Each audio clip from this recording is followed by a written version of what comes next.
Welcome to this edition of Diligence Inside America's Boardrooms. I'm TK Kerstetter and I'll be your host for today's show. Today we're going to be talking about what sustainability issues should be on the corporate director's agenda. And joining me is somebody that's really very experienced in this space, and that's Tensie Whelan, who's a board member with Aston Martin. She is also the clinical professor of business and society and director of the Center of Sustainable Business for NYU Stern School of Business. Welcome, Tensie. Thank you, great to be here.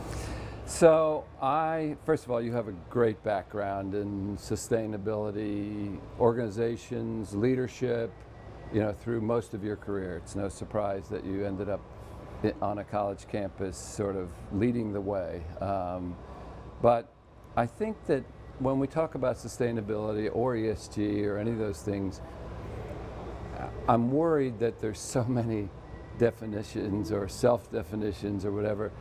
Maybe a great place to start from your perspective is, could you do the best to define sustainability? Because I think most people, as soon as they hear that, they think of environmental stuff, but it's actually much bigger than that. So. Yeah. Good luck on defining this. And it is a bit mushy, so I'll do my best, right? Yeah. So I think first and foremost for businesses, understanding the material, environmental, social, and governance issues that have an impact on them and that they have an impact on is key. So that's why there isn't any one definition, in that each industry and each company might have a different set of material issues for them, right? So what a coffee company is concerned about is going to be very different than what a social media company is concerned about from a sustainability perspective. So what you're looking for is to identify those key sustainability, environmental, social, governance issues for your company, to identify where are the risks and also where are the opportunities that you're going to manage for as a company, and figure out what is most material. So to give you an example, if you were a coffee company and you have an impact on climate change, and climate change has an impact on you because coffee is responsible for deforestation and therefore greenhouse gas emissions, but also coffee is very sensitive to extreme weather changes, and we're already seeing disease, lower productivity, coffee moving up the mountains, which means that you have less and less area to source from, right? So if you're a coffee company and not managing for both of those impacts and understanding what they are, then you're going to have a material financial impact that you're not planning for, right? So really understanding those and aiming to have, at the very least, not a negative impact, and at the best, a net positive impact, so that our natural resources, our engagement with our employees, et cetera, is done in a way that is better for all stakeholders, in addition to shareholders. And basically what we see is that if you manage for all stakeholders around these issues, you actually perform better for shareholders. Yeah, and environmental probably is a little more concrete than, say, social, and I think that's part of the challenge. Yeah, so well, to give you an example on the social side, sticking with coffee. Yeah. So if farmers don't have pension plans, they make very little money. The younger generation is not wanting to go into farming, right? So there's a major social issue if you're not dealing with the fact that farmers don't have a path forward. So actually, I've seen coffee companies work on pension plans for farmers, work on ways to deal with human rights challenges in their supply chain is another area, right? And make sure there's no child labor.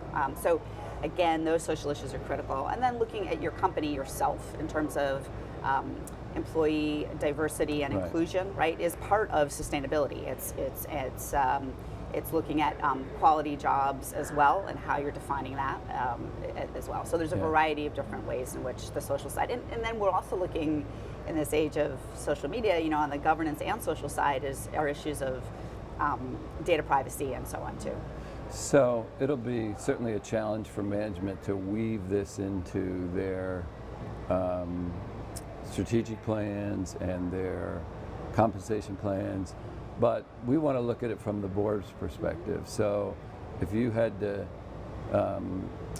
think about what are the board's responsibility and the sustainability, what would you advise the board as their duties? Well, so first of all, I think increasingly we're seeing that there are really material financial impacts of not managing for your sustainability risks.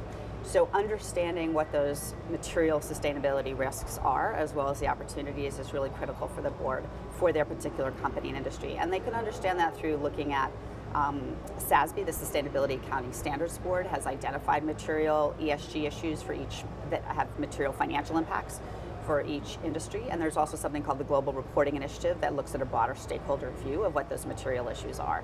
So ensuring that the executive team has done a good job with assessing what those key issues are, and that you as a board are tracking those issues and ensuring that they're being well managed. That's one piece of it. The other is really more on the opportunity side. So let's look at examples of consumer packaged good companies, right? So there's a series of issues that they're confronting from a sustainability perspective. They include sustainable sourcing, they include sustainable packaging, they include nutritional values changing. So people no longer, there's a real shift on the consumer side away from products that have negative nutritional profiles as well as negative social and environmental profiles. So a board could do like has happened with Kraft, which is ignore all that and double down on products that have negative societal and nutritional impacts, or they can be like PepsiCo or Unilever and begin to shift, right, to tackle both the water, packaging, sustainability, environmental issues, as well as the nutritional profile, and start to acquire new companies that are more sustainable and have a better type of product that people are looking for. And we see that those companies are actually performing better. So those boards need to be on top of those sets of issues in order to ensure that the company's performing well. Yeah. So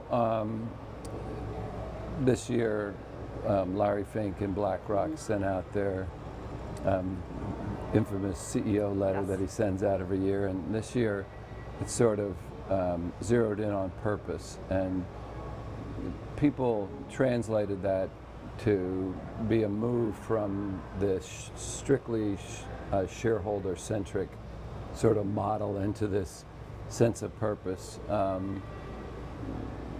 I suspect that behind that is all the things that we're talking about that have been motivated by investors, by employees, by customers, by other stakeholders.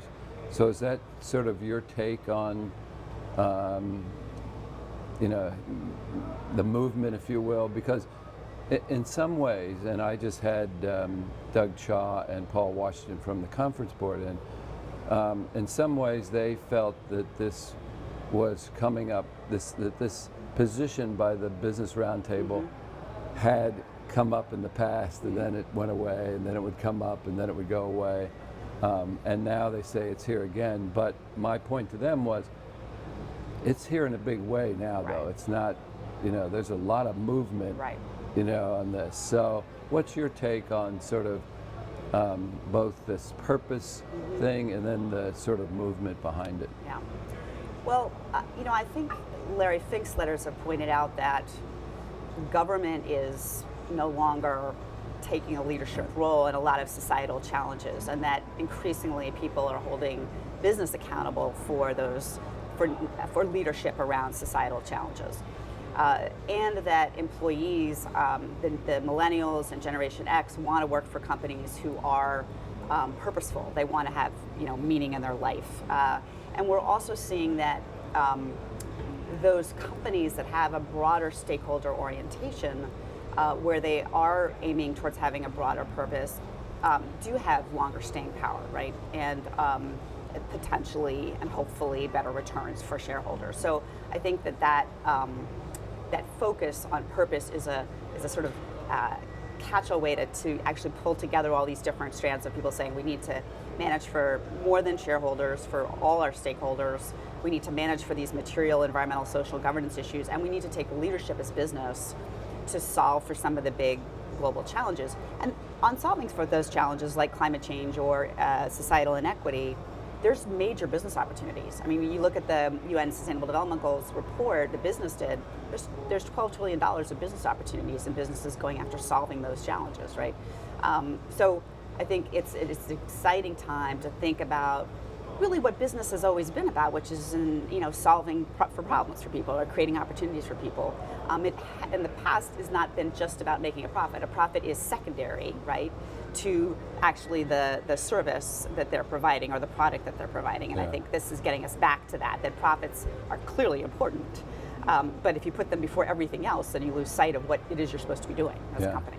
So I agree with you 100%. This year is going to be a very interesting, potentially exciting year, and we'll have to watch how all this unfolds on that. So before you leave, I have two questions for you.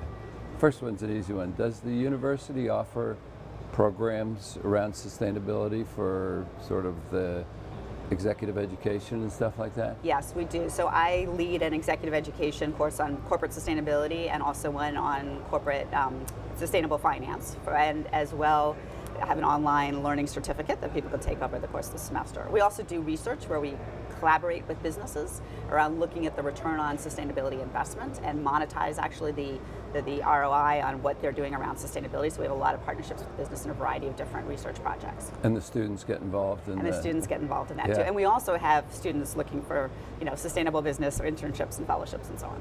Okay. So my second question before you leave, serving on the board of Aston Martin. So do you get to play James Bond 007 ever and get to drive the new models of Aston Martin? So I drove one of their cars in Los Angeles, and that was a very interesting place to drive a sports car because, it's a $250,000 car, and I'm worried about who's going to hit me. I, of course, am a great driver, but who knows about them. But anyway, it was a lot of fun, and I enjoyed it. So, yeah. I'm sure that's what everybody thinks when they hear that you serve on that board. Listen, I want to thank you for taking the time. Again, you have a good perspective on how to get arms around, again, what is a squishy topic, and hopefully this has been helpful to some directors out there. So thanks for joining me. Thank you very much. Yeah, and that will conclude this edition of Inside America's Boardrooms. We hope you enjoyed the show. We'll be back again next week when we take another look at a critical topic that'll help you be a better board member or committee member. So we'll see you then.